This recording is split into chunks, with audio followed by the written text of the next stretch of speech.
I am unashamed. What about you? Welcome back to Unashamed. Jase and I are finally back in the house. It's been quite the week.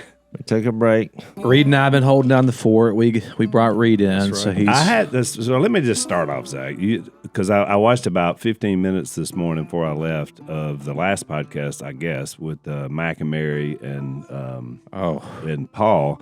And I was impressed. You're like, if something happens to me now, you got it. So your hosting skills. I mean, he's Al plus. I will say, Jase, it was good. You're never going to watch it, but it was good.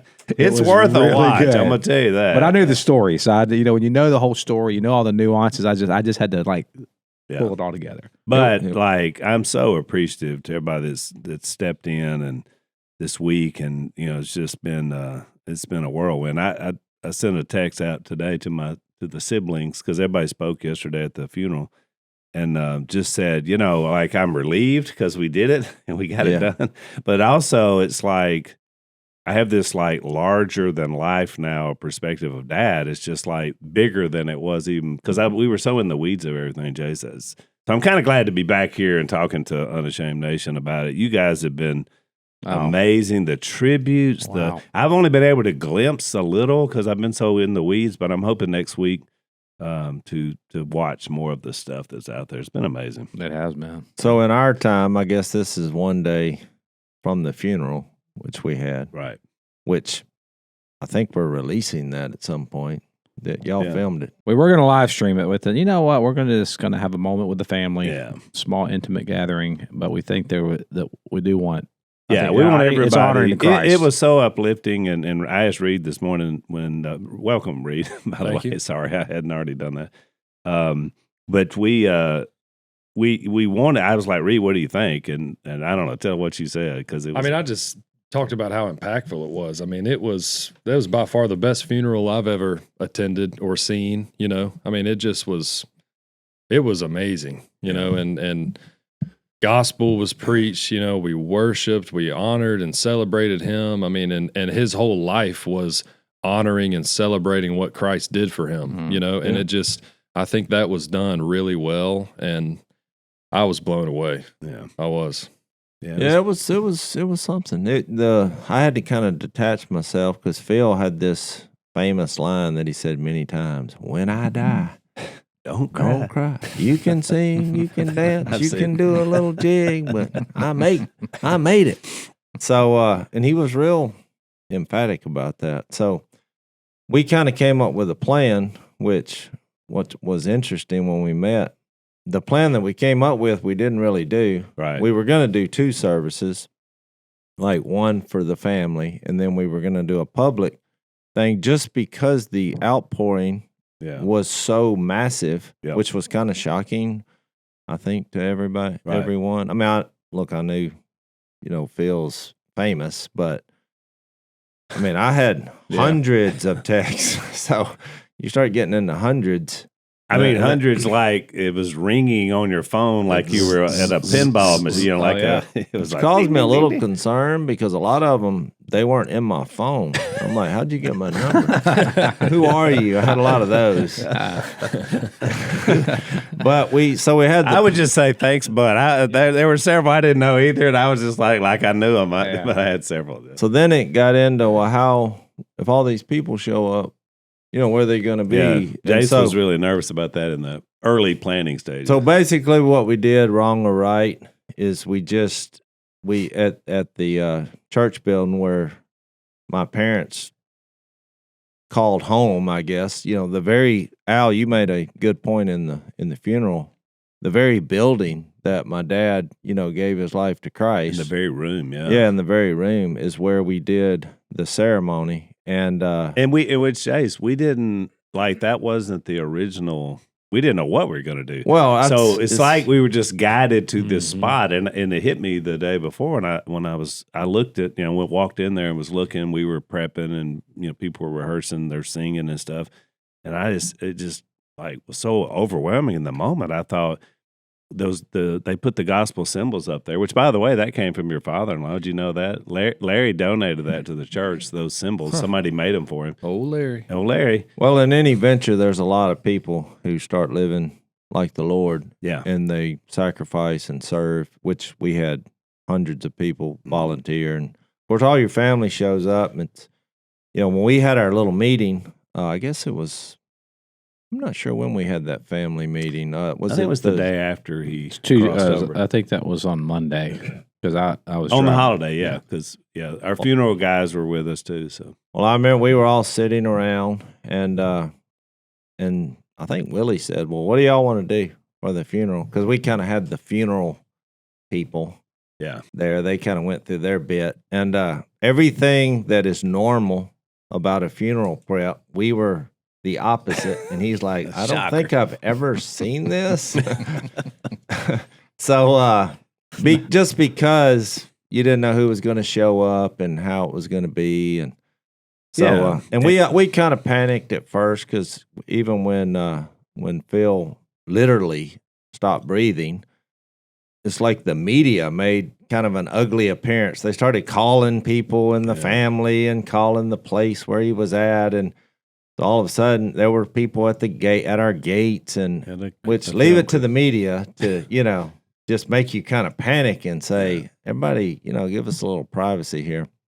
So when we had the meeting with the family, I think Willie said, "Well, what do y'all want to do?" And he looked at Mom and said, "What would you like to do?" And the first thing she said was, "Well, I want all 4 boys to speak." And so then I was like, "Oh, no."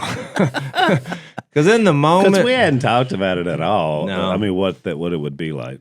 And I Hey, think actually, she said, "I want all 4 boys to speak," and you said, "What?" You said something like, "Well, who are the boys?" And she said, "Where's the common sense around you?" Oh yeah, that's what You're she a boy. said. Well, yeah, she said it in a way like, "I want all the boys to speak," but we were in the room, and I was like, "What boys?" I mean, I want you boys.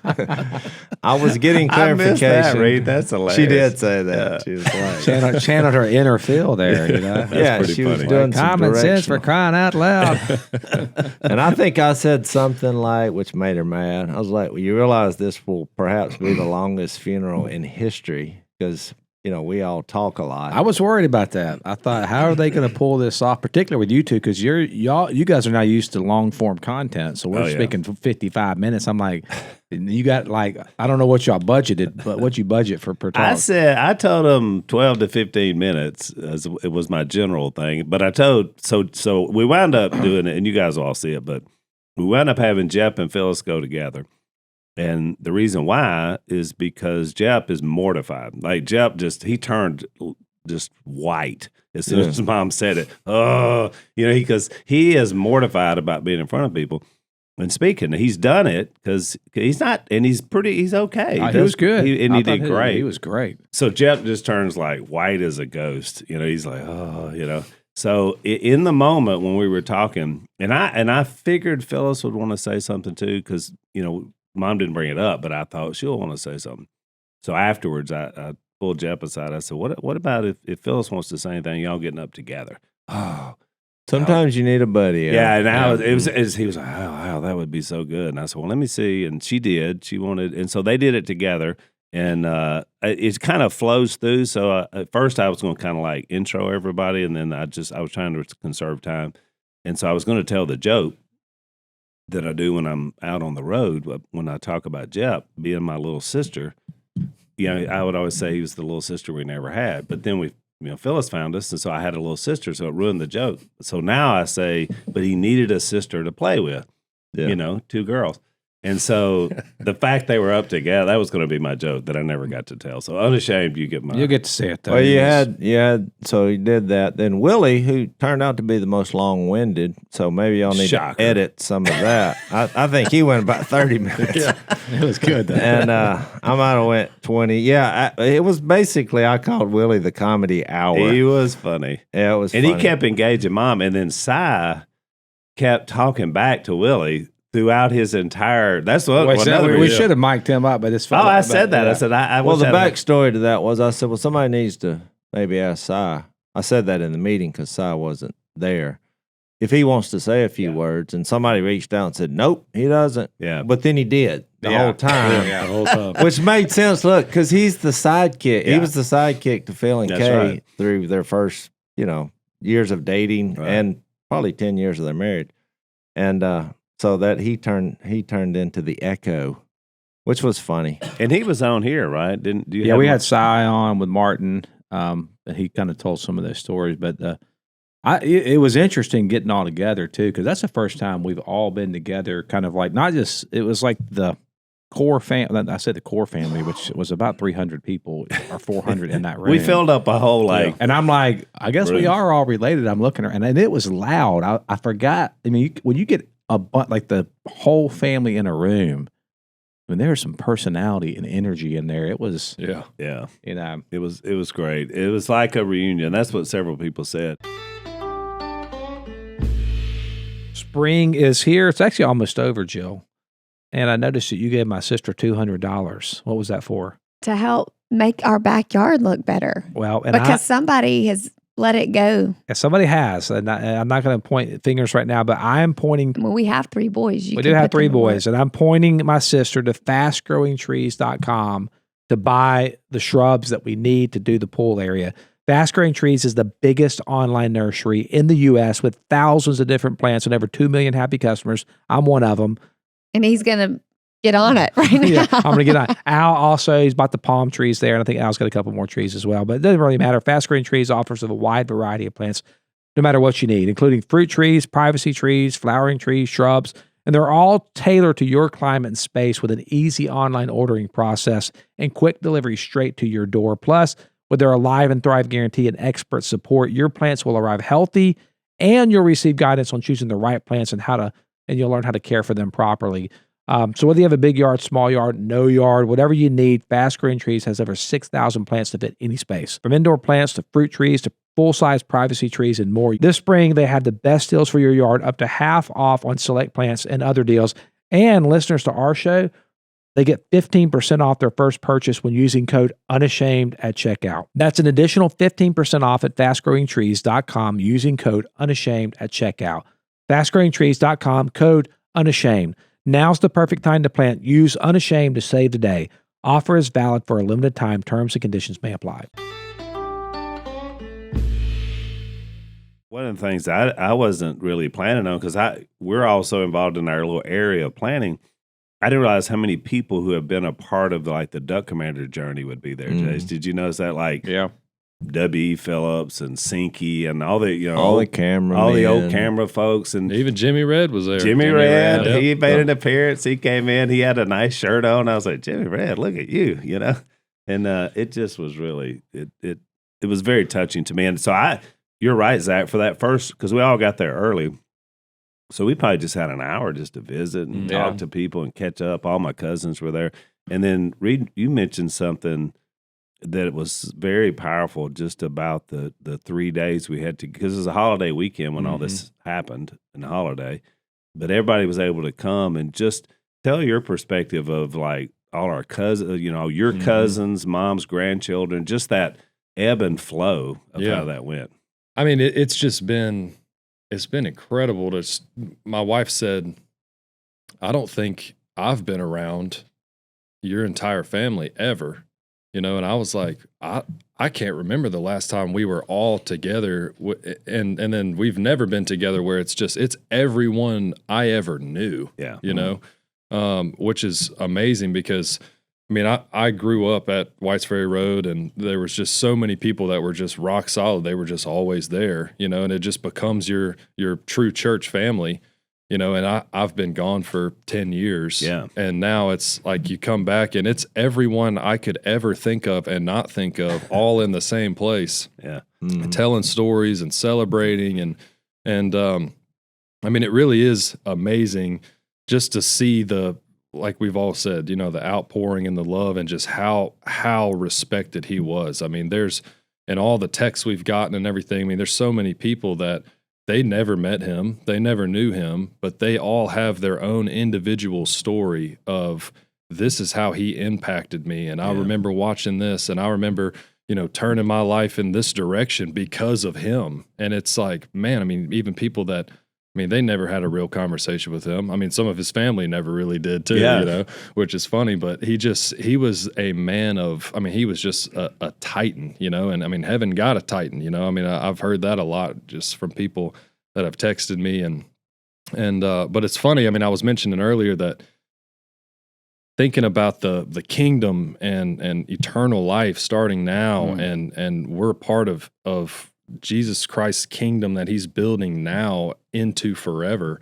You're really, you say things like, I'm so sorry for your loss and condolences, and I know it's hard, and you say thank you, yes, it is, and I've said that plenty of times, and you say things like, no, we're celebrating, we know where he is, but in the back of your mind you're thinking it's still hard, and it is, but you truly feel something else when you believe what we do, because it is it is an amazing thing, and and we are happy. He wants to be there. That's where he was ready for glory for 60 years. There was no stopping him. Yeah. It's been incredible. And that's the way it should be. Like your patriarch or your matriarch, they should lead that way, and I said that to our family that, look, so many people have had lost kids and lost, people early, and just those difficulties you go through. But this was the way you want it to be, you hope it to be. Is that, your matriarch and your patriarchs go first, like they live that life and they have that example. And I watched all the Reed's generation of our kids now, Jase, and seeing our grandkids and seeing them step into those roles. They led worship, some of our kids, Zach's kids, and me and Bobby, Will. That was a proud moment. I didn't break down until then. 4 members of our family, I guess they're all in their early 20s. Yep. Pretty impressive. They were amazing. And the fact that they just stepped into the moment, Yeah. And I said, man, were you nervous? And she was like, oh, I was so nervous. I said, I could not tell. You just look like you just nailed it. And I got so lost in the worship, which I rarely do when I'm speaking, because I'm usually thinking about what I got to do. And I was up next after that. I got lost in it. It was just a praise. It was amazing. It was. I tell you what, I'm fired up more than I've ever been to preach the gospel unashamedly and unfiltered and without care of what somebody else thinks, because that's the biggest thing he inspired me personally to do. I had a situation where, we Brighton and I were praying, send us people to preach the gospel to. We got a great church up in Nashville and awesome friends, but you're kind of in a little bit of a bubble, when you get to that point, which is great. Yeah. But we were praying, hey, send people to send us to preach the gospel to. And I was at the car dealership of all places, and this guy, he was obviously not a believer, and out of nowhere just said, "Are you a Christian?" And I thought, oh, here we go. What's the odds of that? I'd pray the day before, maybe even that morning. And he said, "Are you a Christian?" And so I walked through the whole thing and preached him the gospel. And, he said he was going to come to church and stuff. But there was something in the back of my mind where I was like, I left a little bit hanging out there because for some reason, I wanted this guy to like me. I was like, hey, we would still be friends, or whatever. And which I was trying to buy a truck, so, but, he inspired me so much, my whole life. But just through this process he didn't give a rip what you thought about him. He's like, hey, this is the good news, and you need to hear this because I love you as a brother in Christ, and I want you to get what I got, and just, it fired me up. Oh, yeah. Yeah, I did. That was kind of what I based my speech on because, you asked me to talk about his hunting. Al kind of gave us categories that I don't think any of us followed real closely. It's a lot like this podcast, Zach. It's funny. I have copious notes and plans. I didn't follow, but I did think it was interesting because I knew the categories. And it's funny? Every category ended up with Jesus. Yeah. Exactly. Which I knew would happen. Well, I think it's that's people, the master. As normal human beings, we tend to compartmentalize our life. Yeah. Like you have church, and then you have your business, and you have. But I was like, even the what's behind all the thoughts when he was running the business and even in the duck hunts? Well, it was all just a platform to get people to consider God, in Jesus Christ. And that's why I said, really, when you think about, I asked a question because people ask me probably that question in the hunting world more than anything. What's it like to hunt with Phil? And my answer was intense. Yeah. Because most people that come hunting, not for the faint of heart. most people that come hunting with us, they don't have a pleasurable experience. Yeah. With me and Phil, because they're like, well, they're way too serious. What? But the intensity, it was not just judgmental, maybe. it was not just to do this as well as you can do it. Shut up. Harsh. At the heart of it was those conversations, and I made the point. I've hunted with Phil for 50 years, and do you realize how many conversations that I was privy to in 50 years? Over 3 months out of the year. And then you throw in the other 9 months we're sitting beside each other in a duck call room. Well, they all centered around, and I broke it down to the two camps that mankind is in. You're either running with the devil or you're running with the Lord. And there's no middle ground so he would always start off those conversations, which Reed kind of touched on it. He would ask, we'd be sitting in the blind and we'd have somebody there who he didn't know. And at some point he'd say, what's your story? Well, I know what's fixed to happen. This guy doesn't realize that it's an altar call and you're fixed to confess your sins. Because the way Phil's mind worked is he would read a verse that says, for all have sinned and fall short of the glory of God. Well, he knows that's to be true. So when he says, what's your story? If you try to deny whatever you've been doing, and he would call it cutting up, and he had a little phrase that, it's kind of PG-13, Getting in her britches that way. Yeah. You're out there getting drunk, smoking dope. He'd say, I know you've been out there getting in that old gal's britches. Exactly. and who else would say that? And like the person would be like, Now, his gospel presentation, there were some R ratings in some of those too. So, well, especially as the Bible is. Well, by the way. especially in a duck blind. Yeah. You're out there with men, and We would say locker room duck. Yeah. What's funny is when I've hunted on public ground, I've heard, you'd be close enough to hear the conversations. And, Phil will be with us. And it was interesting. They're telling dirty jokes and just it's 4-letter words after every little sentence, and they're laughing and cutting up. And here you have a different camp. Yeah. And it's all, you're talking about that, ain't nobody laughing. Mm-hmm. You're like, yeah, guilty. But my dad would you'd think, well, why would that not be offensive? Because then Phil would tell about his life. And he would say, hey, I've been commode, hugging drunk. I was chasing, women of the evening. Yeah, and he would have complete with sound effects. He did it over and over. And then that was one of Willie's jokes yesterday, which was he landed many funny ones. He said, I know we got a lot of doctors in the room, but my dad could rattle off more of a narrow diseases than all of y'all combined. Exactly. We just left Memorial Day, so now we're heading into Flag Day, which is the U.S. Army's birthday, both coming up, and the 4th of July. And Pure Talk, my wireless company, is a veteran-led company, and they believe that every man and woman who has faithfully served this country deserves to proudly fly an American flag that was actually made in America.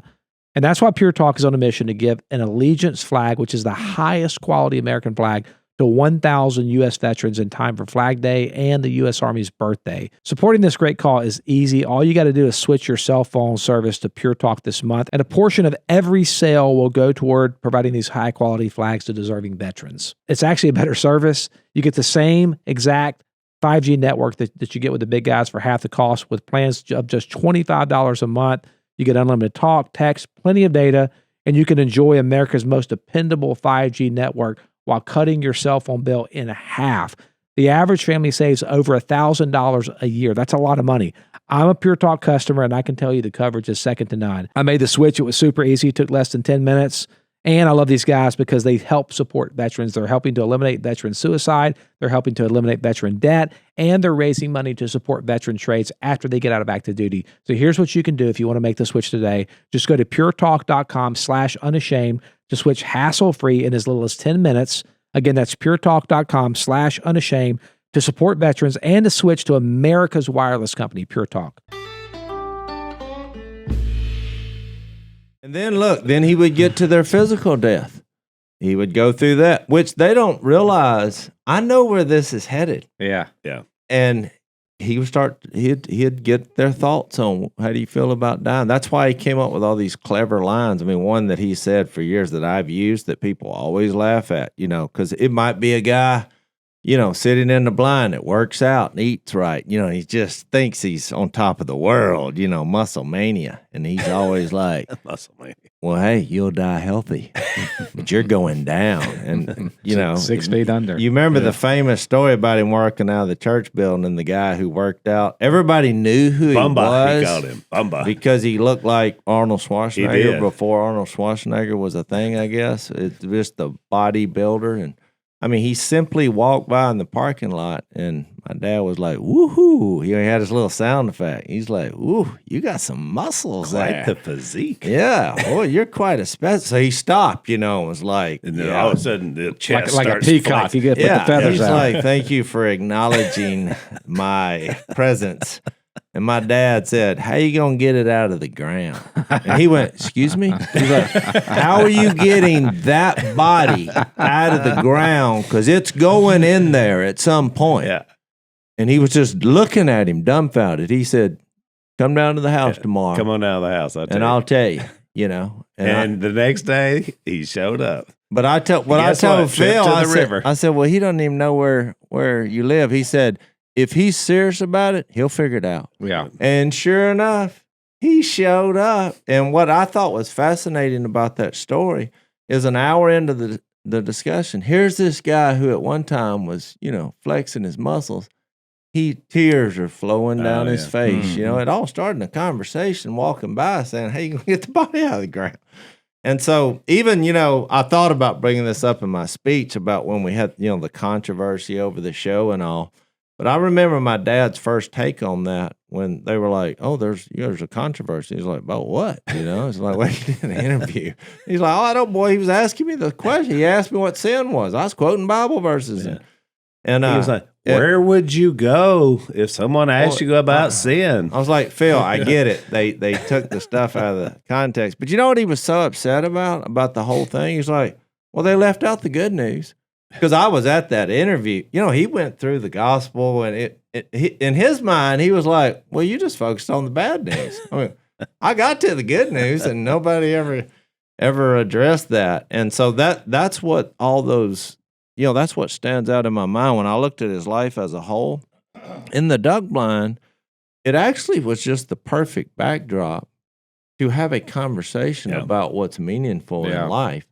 And I made a point, when I spoke, that I think since Phil encountered God in not in a church religious setting, and I'm using that in quotation, air quotes, it was more just, kind of like Paul. He when Paul was Saul, he's just living, running with the devil, and all of a sudden he hears the thrilling news of Jesus. He happens to be in a bar. Yeah. And the one thing that was really hurting in his life was because even though he was just running wide open, he had lost his family. Yeah. I mean, they were separated, and that's why you're having this intervention, which is really what the Bible is about. God getting his family back. So, and he was so thrilled by it. I think that thrill, and God used that in that moment, it never went away. Yeah. Which is why he continually talked about it. And I was going to do illustration because one of his favorite songs was the B.B. King, The Thrill Is Gone. But he lived the exact opposite of that. The thrill never left in Jesus. And so I think it was an interesting way to depict what he was thinking. And then when I went to the duck calls, I kind of did the same thing. Like all his ideas weren't to sell duck calls. I mean, obviously, he was like, yeah, this is fun. We're making money doing what we love. But it was always some connection to something about God that he thought was cool. And I did a couple illustrations. One of them was with the pintail whistle. Because I was there the first day when he realized he had a whistle that sounded like a pintail. He wasn't saying, oh, we're fixing to sell thousands of these. He was like, I discovered the use of a body part that nobody has discovered. God gave us a uvula, and then I went through his little speech about that, which he's given many times. Which is the little, Phil would say, the piece of meat hanging down the back of your throat if you're listening. Jase, that's why I always did that. Look in the mirror. Open your mouth. You know, you see that little piece hanging there? You always wonder what that was for? This just sound like a pentacle. Yeah, Flutter your uvula. Well, my point was, and I think people, they were having a hard time wrapping their head around because that was his mindset. He was like, that's why God gave you a uvula. And I figured it out. It's a pintail. He was so excited about that. It was because of the connection with God. It makes great conversation at the end of the day. And so that's kind of how he lived his life. Everything was a platform. Well, the funeral, I think you guys did such a great job with, I think, honoring Phil's legacy as not, you kind of mentioned it. Phil, when you read through the comments, and I keep up with it more than y'all do, but like, and just the online. More than we do? I'm none at all. If you've read one, you keep up with it a lot. I'm none at all. If you've read one, you somebody got to keep the ship, you know what I mean, going. So yeah, so you know. Okay, but I'm just looking at the. Thank you for doing that. Thank you. Well, I appreciate it. I'm looking at the response, and I'm thinking, I mean, I don't even know how many millions, hundreds of millions. I mean, maybe billions of views have seen the gospel through the content that Phil was on just in the last few days. I mean, it's just been incredible, the response.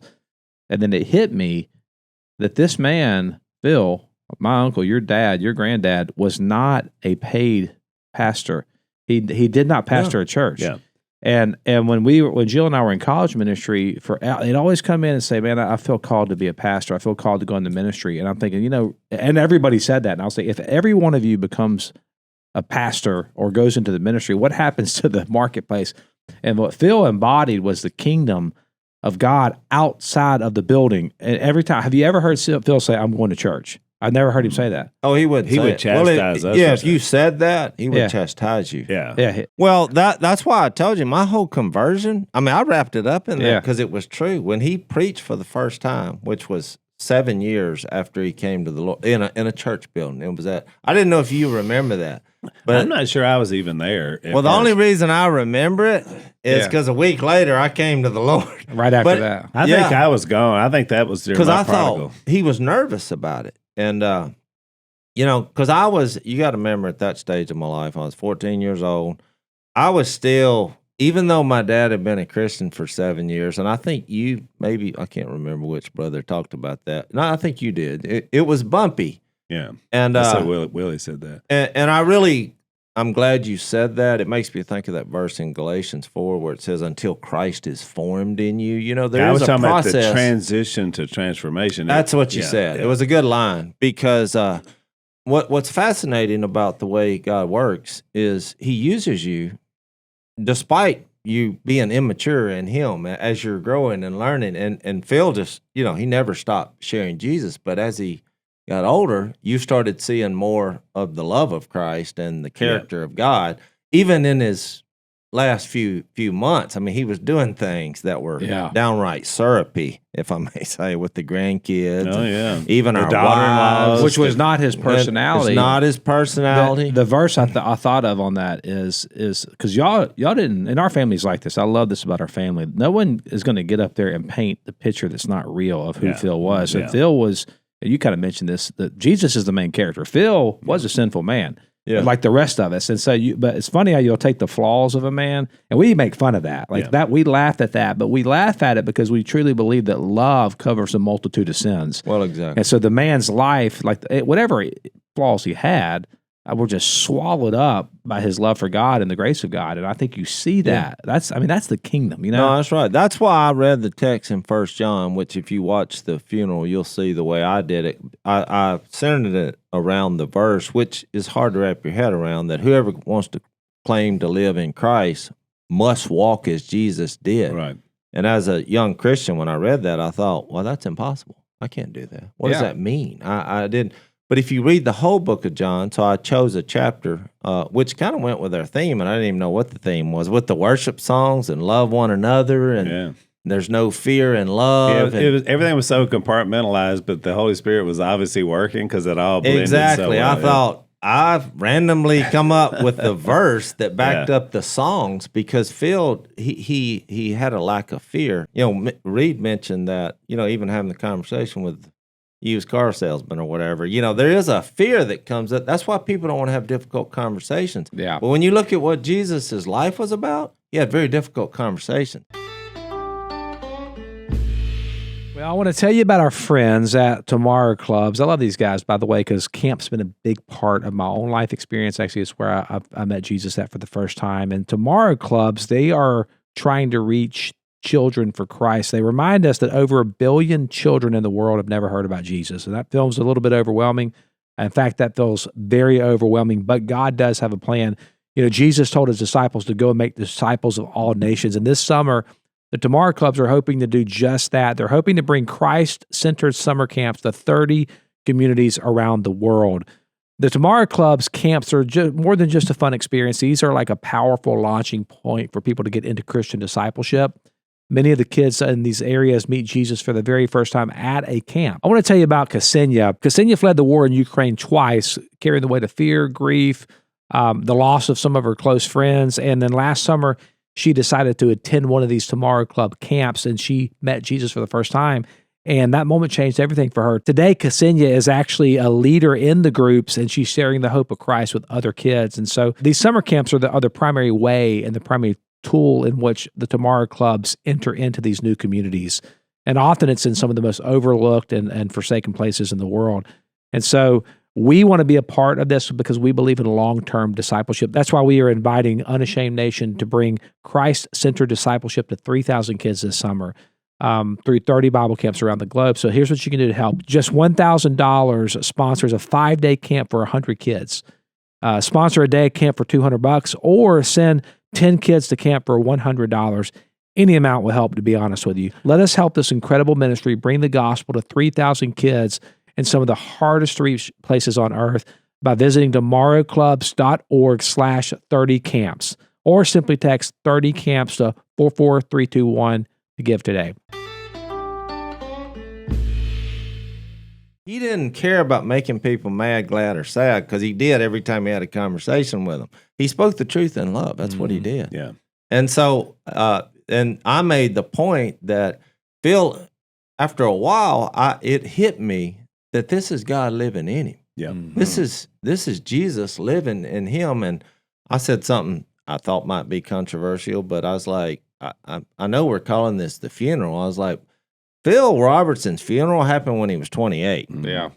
Because I saw that same room. a person die. 12 feet away from where he 12 sat feet in the from casket. where we were having And the that person needed to die because I had bitterness toward that person. And that's why I said when he was giving his first speech, and since it was so bumpy, I had some bitterness toward my dad, but mostly how he treated mom when we were little kids, Right. Not so much us, I guess.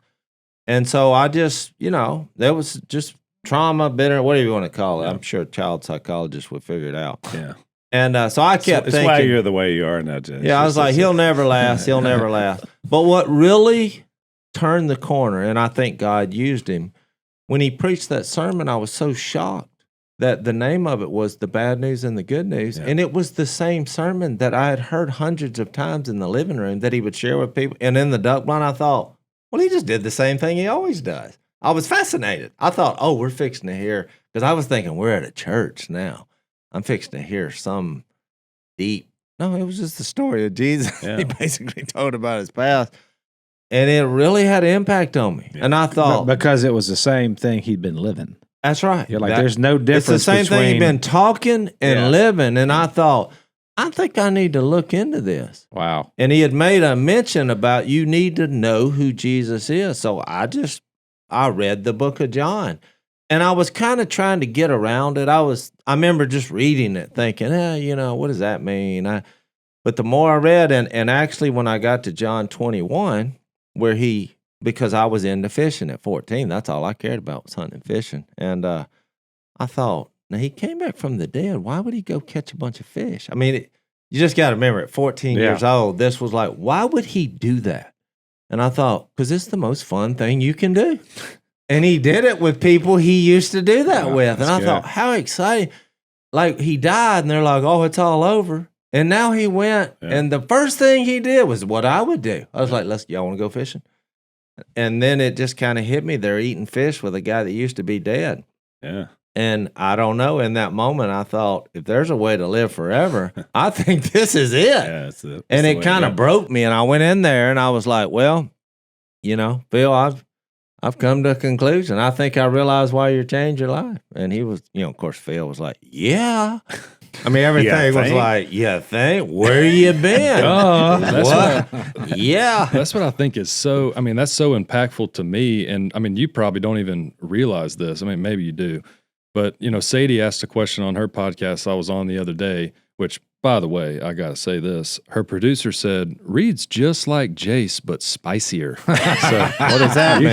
I don't know, but that means you're like Phil. Yeah. You can put that one in your pocket. I had to say that. Spicy. But she asked a great question. She said, how did Phil's example impact your dad? And how did that impact you? And I told it from my perspective that, my dad was obviously impacted by Papa Phil and gave his life to Christ. And then when I wanted to be baptized, I had seen throughout the years of my childhood, 3 or 4 times a week, people sitting on our couch, you preaching them the gospel, they're crying, and having these moments there, and I'm just walking through the house doing my thing or whatever. But I'm seeing this every day, it seemed like.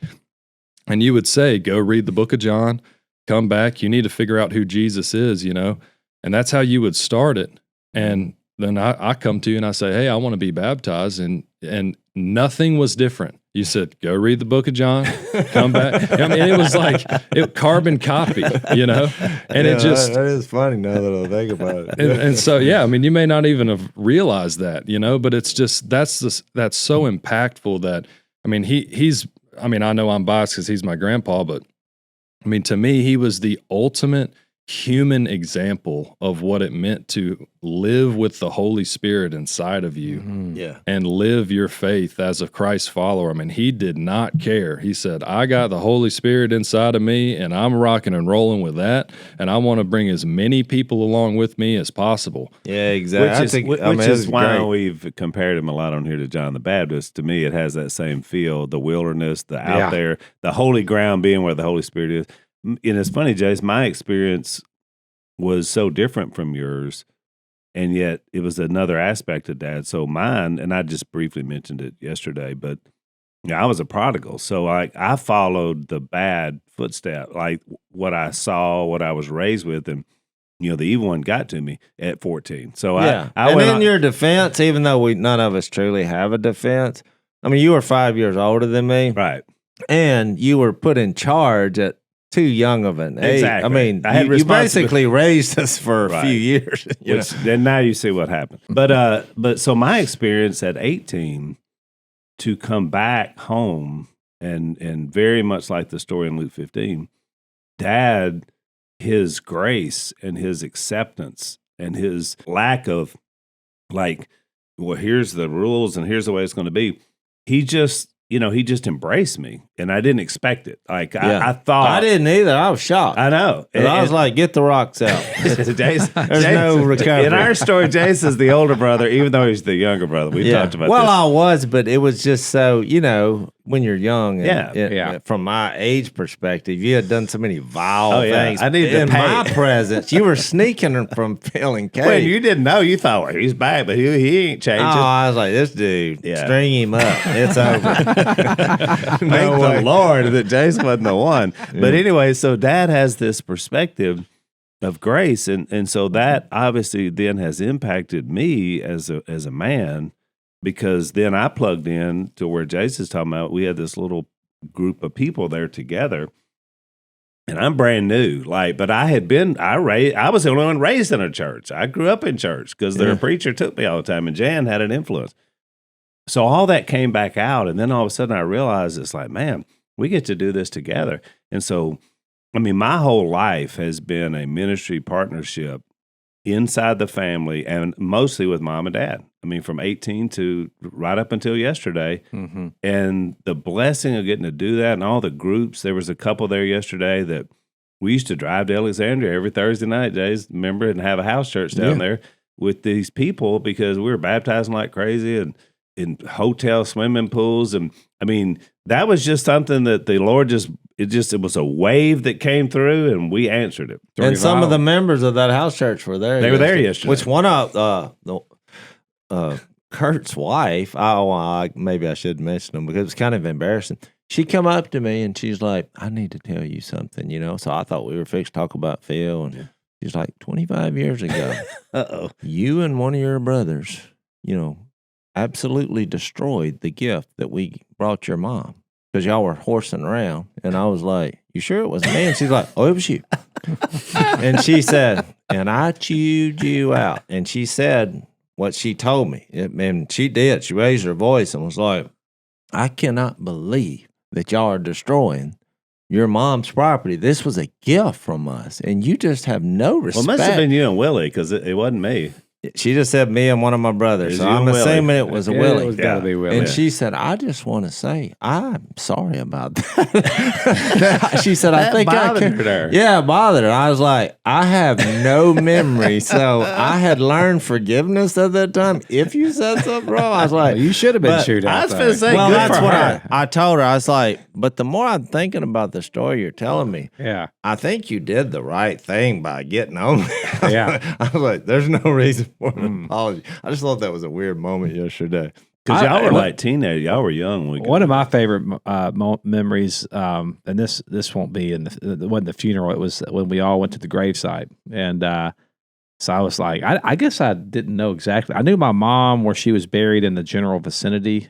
And I don't know why I didn't know that they had these plots together. But so I'm looking all around. I didn't either, Zach. So I'm like, man, you must have missed the memo on this.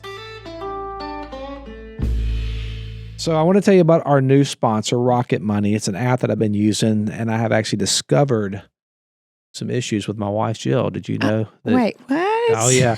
Yeah, so Jill has oversubscribed to multiple subscriptions. I won't tell you which ones that she's done, but there's been multiple subscriptions that I'm finding out that you have actually signed up for 2 or 3 times. Rocket Money has actually helped us out, Jill. Oh, that's wonderful. I'm so glad. Rocket Money is a personal finance app that helps find and cancel your unwanted subscriptions, monitors your spending, and helps lower your bills so you can grow your savings. I can see all my subscriptions in one place, and I can see if there's something I don't want there, and then Rocket Money can help me cancel it. Rocket Money's dashboard gives me a clear way to access all of my accounts in one place, and I can create a personalized budget to keep my spending on track, and get alerts if my bills increase, which happens to time to time. Oh, I didn't know about that bill went up. If there's any unusual spending activity, plus they have this new goals feature that can automatically save money for you. Rocket Money will even try to negotiate lower bills for you. They automatically scan your bills to find opportunities to save you money, and then you can ask them to negotiate those bills for you, and they'll deal with the customer service team so you don't have to. Rocket Money has over 5 million users. They saved a total of, listen to this, $500 million in canceled subscriptions. That's $500 million. That's a lot. Saving members up to $740 a year when they use all of the app's premium features. So cancel your unwanted subscriptions and reach your financial goals faster with Rocket Money. Download the Rocket Money app and enter our show name, Unashamed with the Robertson Family, in the survey so they know that we sent you. Don't wait. Download the Rocket Money app today and tell them that you heard about them from our show. I'm like, I get up there and like Bill, where he was laid into the ground was right next to my mom. Yeah. And then there's one that Mark's there for, I guess, Cy later on. But of course I didn't follow Phil's instructions. I did cry quite a bit yesterday, and that was one of them. And then you said something that I thought was one of the greatest things ever, because there's so many people in that graveyard that we do know. Yeah. and you were talking about the resurrection. Yeah. And I was thinking, like, when they come, I used to say, this is the place. I This is the- visualized that too. Yeah. I was sitting there and I thought, all of a sudden, my mind went to that image, I guess, like a movie, and I could see all, it's like Phil and It's going to happen right here. Like, Yeah. Well, this is going to be. It's something. I used to say when I lived out there, that's what I told the story, because I did this all the time, because I was like, this is my neighborhood. all my mentors are there. Now my family's there. The people that I respected in life are there. I was like, and I used to live next door to it. And I was like, if the resurrection comes while I'm still alive, it is going to be a show. Yeah. I mean, I'm going right over there because it says, the Bible says they're going to come up, first. So Well, I'll confess, I thought, I wonder if it'd be wrong to put a deer cam over on the pine tree facing the three crosses. Look, so when the resurrection happens, I get it. We're all going to live forever and all that. But I would like to see it on the deer and watch the just a footage. GoPro. Yeah, I just want to watch the footage when it actually happens. I was like, I wonder if they'd give me permission to do that. And I thought, it may be stupid. I didn't think that yesterday. Man, I do have that image though, and I think that was like the whole legacy is wrapped up in that. It's the resurrection of the dead, which does sound wild. Yeah. But it is our hope, you know what I mean? And I don't think it's just a hope. I think when you're in those moments, even when I came in, to the room, y'all been walking with Phil to the end. So we talked about this off camera, but so it's a little different experience. I remember going through that with my mom. Like I've been walking with her, but if you hadn't seen her in a year and you come into the thing, it's kind of like, so for me, it's a little more shocking just because I hadn't been. Right. When you walked in, and this was what, a month, I guess, before he died. Yeah. We walked into the facility and Zach just lost it. Oh gosh. When he saw him. But I'm glad you brought this up because I did bring this up at the end of my remarks, was that I really struggled with how much he was suffering because he really started digressing physically and mentally. And it kind of hit me that every time I thought he was completely gone as far as communication-wise, something would happen, usually with the grandkids or the wives or whatever, and he would just lift up and say something. He whispered to Sadie, full strength ahead one moment. My daughter started singing one night. She just tears flowing down her face. And he had done nothing all day to show any signs that he was with us. Mm-hmm. And he reached out his hand, and held her hand. Well, what is my daughter? Look at my daughter's perspective of that. Yeah. And it kind of hit me that I thought, he's suffering. And we know that it won't be long. But it hit me in that moment. I thought, God does a lot of good work in suffering. I thought about Romans 5, it produces character, produces hope. And we always think about it, the people who are suffering, but it's like, well, what about all these people that are getting these nuggets? My daughter's never going to forget that the rest. Never. And she has been a warrior through this process. She just said, I want to go in and help Papa film. I'm okay. And she's been there every step of the way. And she was one of the ones leading the singing. So it kind of hit me. I thought, God does some of his best work in suffering. I mean, you think about the cross itself, because really sacrifice is a reflection of love. And so I think Phil got that in the moment. And so I ended the thing telling the last time that we had a conversation, because I didn't even think he was aware. And I was telling him, it's okay. I was like, we're good. Because I thought maybe I need to give him permission. Yeah, I did the same. Because he was just digressing so much. But when I said, you're going to meet Jesus, well, he just came too. And he's like, he grabbed my hand. He said, let's go. And I thought, what is he talking about? And then it hit me. I was like, oh, he wants me to take him. He's ready to go. To him. He's like, he thought let's you go. were the guy, Take me. And I said, I'll tell you what, I'll go get him. Because I didn't know how to get out of the situation. And I thought, isn't that what prayer is? Yeah. I was like, I'm going to go. And on the way out, I told Missy, I said, let's go. Because he started banging the rail, like saying, no, I'm ready to go. Take me. I'm ready. Of course, the next day, he went on. But I thought, isn't that something? Yeah. And so I kind of used it as a call to the family, because I know we had, you mentioned it, 300 or 400 members of our family. And I thought, there's bound to be a couple here that might have lost their way and their focus to Jesus. And so I used that moment saying, are you that excited, to look at your Creator and be in His presence? Yeah, that was, I'd say, the arch theme of yesterday. The last, the only time I really broke down and cried was the first day Dad was in the facility, because I realized that now it's like we're headed, and this has been a few months ago, but I started praying over him. It was just me and him. I just had my hand on his arm and I was praying, and I just started crying. I just could not stop, and it took me to say 8 sentences. It took 5 minutes, and so I got through it. And as soon as it was over, he reached out and he patted me on the hand, and he was like, "You did good." Yeah, that's what I'm saying. And then I went out and cried in the truck, But so that was it. But I felt like that was my grief release, and I realized. And so, but after that, it just kind of became something different. And really, I want to say something because we're running out of time. But you came that last night, and you got in. Y'all had been on vacation. We'd spent time with you down there, and then you dropped your family off and came right on.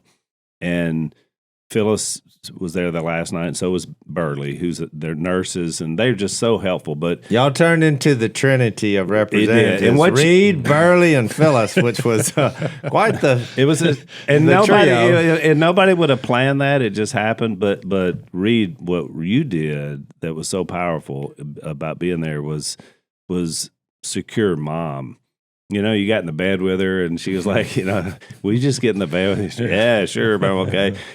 But just the comfort you brought to her, and this whole time, I'm so proud of you for that. And it reminded me of like when you're one of the oldest grandkids, like you realize you have to step into the moment. I mentioned Nan yesterday; she's been great too. But it's like you realize this is my role, but you come into that as a man or as a woman, about where you fit into a family. And so getting to watch that, this last few days has been amazing. Kay came in last night. We were all over at Willie's eating dinner, and Kay was leaving, and they wheel her in there. And it's like all the guys, probably 15 guys in the room. Reed was in there, and she was like, "Now Reed's been putting me to bed every night." Like and I've heard that 15 times. Well, it's gotten weird. Reed's worried about that, about going home. And I know we're out of time, but again, Reed won't say this because he wouldn't want to be bragging on himself. But he literally drove, they had just been on vacation. He drove his family to Nashville, and then in the middle of the night drove down, and then stayed up all night, with Kay and Phil. And Reed was, there when Phil, breathed his last, and he comforted Kay.